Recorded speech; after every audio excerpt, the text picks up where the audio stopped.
Қайырлы күн достар. Бүгін мен сіздермен осындай керемет булочкалардың рецептімен бөлісетін боламын. Сіздер де жасап көріңіздер. Өте дәмді, жұмсақ, үлпілдек болып шығады. Бізге керек заттарды ең алдымен қосамыз. Бір ыдысқа су, сүт, май, жұмыртқаның ағы, қант, тұз және аштығы. Жақсылап араластырып, ұнды бөлшек-бөлшекпен салу керек болады. Қамыр қатты болып қалуы мүмкін, егер бәрін бірден салсаңыз, оның тығыздығына байланысты. Осындай жұмсақ етіп қамыр илейміз және 1 сағатқа қалдырамыз. Менде 1 сағат өтті, қамыр ашыды. Енді булочкамызды формалап пешке салатын боламыз. Кез келген өзіңізге ұнайтын формада жасасаңыз болады. Мен осындай бір әдісін көрсетейін. Мен үйдегілерге жасап жатқандықтан мен үлкен-үлкен қылып жасадым.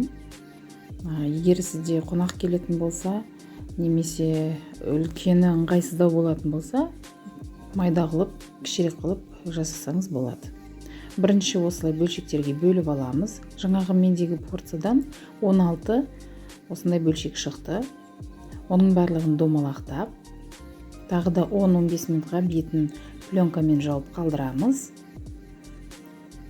10-15 минуттан кейін жұмсағаннан кейін бетіне сары май жағамыз, осылай жарты шай қасықтай.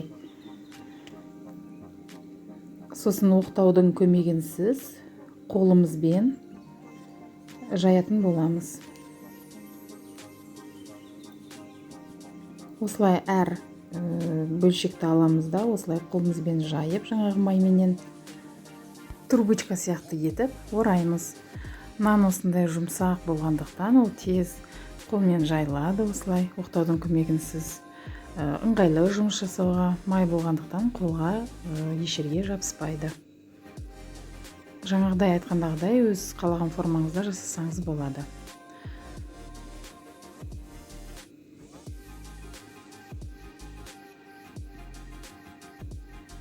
Барлығын осылай трубочка сияқты орап алдым. Енді бір трубочканы екіншісінің үстіне қойып, осылай өріп, дөңгелек пішінге келтіреміз. Барлығын осылай жасап алдым. Менде бар жоғы үлкен 8 булочка шықты. Жаңағы порциядан. Сосын формамызға салып, бетіне пергамент қағазын салып, тағы да 15 минутқа қалдырамыз. 15 минут өткеннен соң бетіне жұмыртқаның сарысын жағып, күнжіт болса күнжіт, мак болса макты сеуіп, пешке 180 градусқа жарты сағатқа қоямыз. Немесе пештің қызуына байланысты 25-20 минутта пісіп шығады. Міне біздің булочкаларымыз дайын болды. Жұмсақ, үлпілдек, осылай қып-қызыл болып, дәмді болып шықты. Үйге шай ішуге, немесе қонақтар келгенде жасауға болады.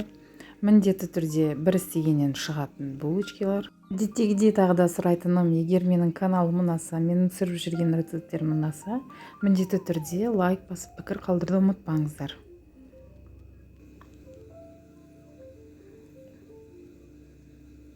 Енді ішін кесіп қараймыз. Жаңағыдай трубочкаға орағандықтан іші қатпарлы болып шықты. Үлпілдек, жұмсақ. Ыстық кезінде де, салқын кезінде де 2 күнге дейін осылай өз формасын, өз дәмін жоғалтпайды. Өте дәмді болып шығады. Ас болсын.